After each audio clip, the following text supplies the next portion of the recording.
So welcome back to another video. If you've seen my two previous videos, I've talked kind of about my experience of being gay and in jail. So for this part, I wanted to talk about a little bit more about the setup of the unit that I was in, because I think these are kind of questions that folks may have. So because it's a dormitory setup, there are bunk beds that are kind of, they are laid out in rows, and then everybody has their own locker kind of situated next to their bunk beds. So it's not huge, the lockers, but it should be able to store all your, the foods and all the stuff you get from commissary. And there are hooks for you to hang up your towel. In terms of,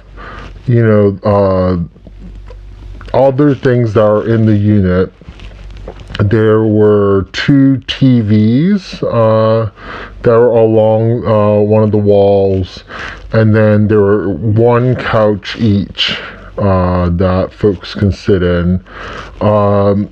Certain people have plastic chairs that they may claim that they keep by their bunk, but if they want to watch TV, they'll take their plastic chair and move it to the sofa so that they can watch TV with everybody.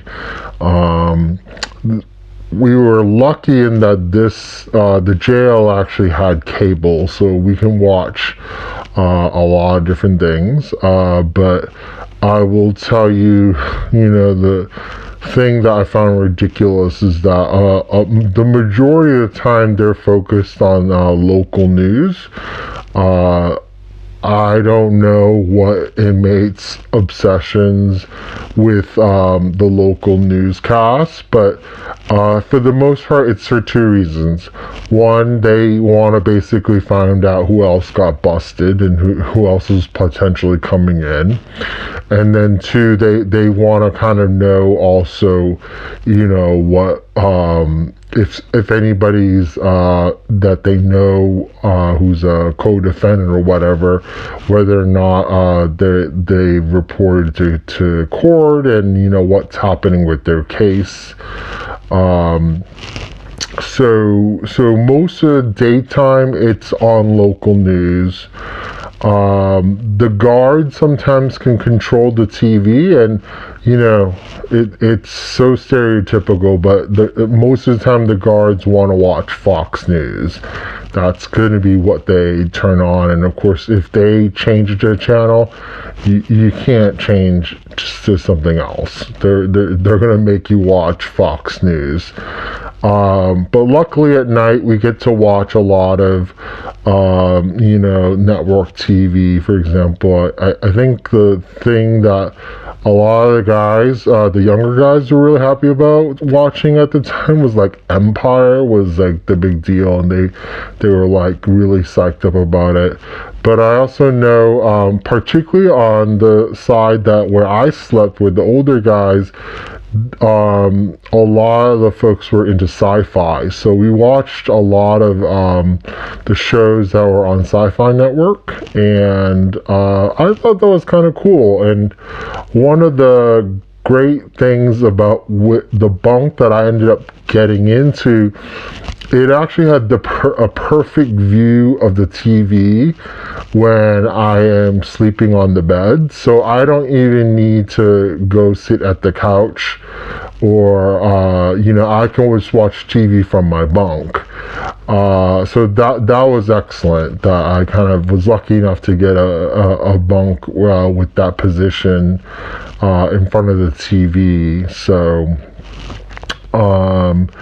and in terms of other layouts. I talked a little bit about the bathrooms before in my previous video, and how the majority of the young guys on that side of the room, they're next to where the area where the bathrooms are, right? Now, I think a lot of folks have the wrong idea of what jails and prison bathrooms look like. They are not gang showers, as in shower faucets like all next to each other, no barrier, no curtains. You're all showering a big group, like almost like as if you were like at a swim meet. That doesn't happen. And in my unit, it basically had like shower stalls, and they were pretty generously sized shower stalls with curtains. So you can actually get in, close the curtain. Now, the thing is that, of course, the curtain doesn't snap or doesn't magnetize to the metal walls, so it never really completely closes. But honestly, for the most part, if you're behind the curtain, no one can really see you. It doesn't go all the way to the floor, so for the most part, you can still see people's feet up until maybe their knees. But you do have a decent amount of privacy for the most part when you're showering. There is a handicap stall that's at the end of the bathroom, where what's special about it is it has a seat that for people who, if you're wheelchair bound and you get yourself onto the seat, there's then a faucet or a shower faucet that's actually on the ground that sprays upwards so that you can like put your feet on there or whatever. And that actually is a very popular shower stall that people wanted, because it had that seat and you could just kind of relax in there. I will say, I was impressed by the fact that we always had hot water in the shower stalls, that it doesn't really come out cold. People have told me that if you tend to shower earlier in the afternoon or evening, it does tend to have a more sustained kind of hot temperature. But all the times I've taken showers, whether it's like at like 5:30 or 8:30 at night, it always is pretty warm. So that was great. Now, in the bathroom area, so there's that kind of row of all the shower stalls. What I hated was the fact that there were toilets directly across, and they're separated basically by like cinder block partitions, and there's no stall door that you would have like in a regular bathroom. So essentially, if you're sitting there taking a crap on a toilet, you're gonna have people walk by you, whether to use another toilet or to take a shower. The hardest part is when you're on the crapper and suddenly somebody decides to take the shower stall directly in front of you, and then they're starting to take a shower while you're still doing your business. So it's very awkward. And of course, the reverse is also true. I've had instances where I go take a shower, there's no one in the bathroom, I go in to take a shower. Like 2 minutes into my shower, some guy just decides to sit right in front of me, and just because of the way it's directly across from you, and you can basically just watch people taking a dump in front of you. It's not great. I personally found that to be like the least least comfortable part of being in that setup. In terms of if you're using the toilets, in general, it is at least the people in our unit, they kept it very clean. And so also when you're using the toilet, you gotta make sure that if you misfire or whatever, that you clean it up, because if you don't, either people are going to rat on you, or eventually you can be found out, or just the entire group gets yelled at. So we all try to keep the toilets fairly clean and sterile and all that, because a lot of crazy diseases can be spread if you don't do that. So and then the question, so there are no urinals, so I'm sure a question we'll be asking is if do guys tend to sit up, or they stand or sit down to pee, and whether or not that has anything to do with whether or not you're gay. No, there is no difference. That people don't judge you if you want to stand up and pee, or you want to sit down and pee.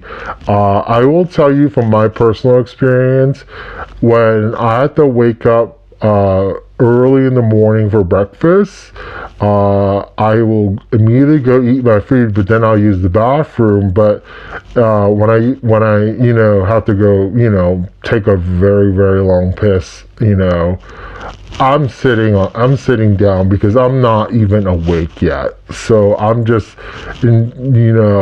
half asleep on the toilet, like most of the guys who are using the toilet at that time, and then finish my business and then go back to bed. But if you don't need to be paranoid about guys potentially taking a look at you or whatever. For one thing, there is something called PREA, which is the Prison Rape Elimination Act, which is posted everywhere. It's posted everywhere in the unit, but especially in the shower area and the toilets, that basically explain kind of your rights. And so I would actually say the straight guys make a big deal out of PREA, that if you're spying on somebody or you try to cop a look, that they would report you for PREA violations. So if you're a person who's concerned about that, like guys looking at you, in a sexual way while you're either using the toilets or taking a shower, just know that the majority of inmates know that is a violation. That's something that could get them sent to solitary, if you feel like that they're sexually preying on you. So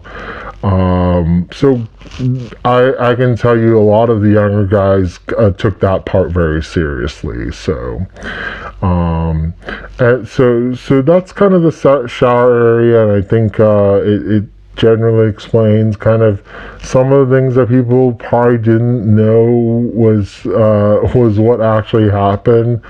Now, I will tell you, this may be specific to the jail I was in, and probably not most jails, but there were video cameras that were in the shower area that basically was positioned so that it can look all the way down, the rows of shower stalls and the rows of toilets. Obviously, it doesn't look at any one particular shower stall or toilet, And of course, there are blind spots for that camera view. So basically, that handicap saw I talked to you about earlier, that is one of the blind spots. So obviously, if guys were trying to have sex or quickie, they would be going to that handicap stall to be out of the camera view. So in other words, if you're concerned about possibly, being assaulted, by someone, then stay out of that part of the bathroom. You would want to be using a toilet or a shower stall that's closer to the entrance, and in full view of that camera. But otherwise, I'm personally not that squeamish about being in a kind of communal bathroom, showers, space. But if you are, now you know. And just to talk a little bit more about kind of just like how do we all get along as a group in the unit, because in a PC unit, you pretty much do not get access to a lot of the services that most other inmates will be getting. So if it's education services or church chapel time or yard time, because they have to always segregate the PC folks from everybody else, the time is a lot shorter for you to access any other thing that's available in the facility. And so most of the time, most of the guys I knew didn't leave the area. So when the younger guys would leave to play basketball, whether it's in the yard or in the gymnasium, the older guys took that as a quiet time to do what you want to do, like read books, talk amongst each other. But it was generally a lot quieter when the guys were at gym. And then obviously when those guys return, the place kind of gets a little bit too crazy, because people are so pumped up from exercising and all that. And so that generally is also a time when people may get a little bit more conflicts happening and arguments. So but in general, I would say that fights can happen because of these disagreements or arguments and this and that, but I was the oddest one to rarely ever see it ever happen, even though they do happen. So a lot of times I'd be sent down to medical for something and I wouldn't be in the unit, and then I'd come back and find out like 3 people got lugged out, which would mean like they were basically had all their stuff confiscated, and they were basically dragged out with several guards to go to solitary. And I was like, I've never seen where the fights happen and people actually got restrained and then then got taken out. I did see one incident of one inmate who was the prostitute. He basically, I think from what I figured out, was he racked up a lot of gambling debt. So he was concerned and he didn't want to pay off his debt. So he ended up creating this fake fight with the guard argument. And I think the guard knew what was going on. And so the guard said, watch your mouth. And then he kept kind of pushing the guard, verbally, and then ended up, that he got lugged, and he didn't come back for like 3 weeks. I'm sure maybe by then he got some more money to pay off his debt, but it was so stupid, the fact that he started the fight just so he can get out of the unit because of his gambling debts. And in terms of just measuring kind of how things are in the group, one thing I will tell you is you generally will have people who are low drama people, that they are up for making new friends, because it can be the kind of in and out revolving door nature of jail is that some people may be moving off to trial, or they got sentenced and then they move to a different unit. There's always new people coming in, and you'll always have a chance to make a new friend if that's your type.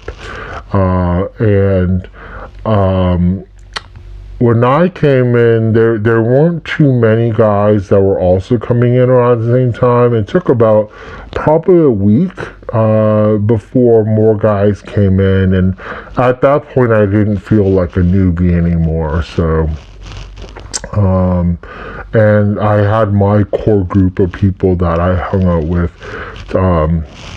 around 3 or 4 people, and basically the youngest guys that were there on my side of the room. We were a gang that kind of hung out all the time, and my bunkmate, I spent a lot of time talking to him, so it's livable, I have to say. Otherwise, I did not associate with the kind of rowdy guys, the younger guys on the other side. I've been told kind of weird stories about them, and it definitely didn't seem like a good idea to associate with them. They cause fights. They argue over stupid shit. They were gambling a lot, which I always know to stay away from. And basically, being on the side that I was kind of lucky to just never be exposed to a lot of drama. So, so that's kind of a little bit more. So if you kind of like the topic, please let me know what else you want to hear in terms of the setup. Just remember, this is kind of pre-trial jail. So a lot of folks who are in this unit are waiting for their trials to happen, and so the types of guys that you're going to see here are generally going to be folks who are either younger, in there for drug crimes, older guys who can't pay bail. Basically, that's why they're there. And then a whole mix of people. But in a PC unit, it is a lot safer than being in general population. So so in my next video, I'll probably talk a little bit more about kind of how is it like being a gay person, basically surrounded by men 24/7.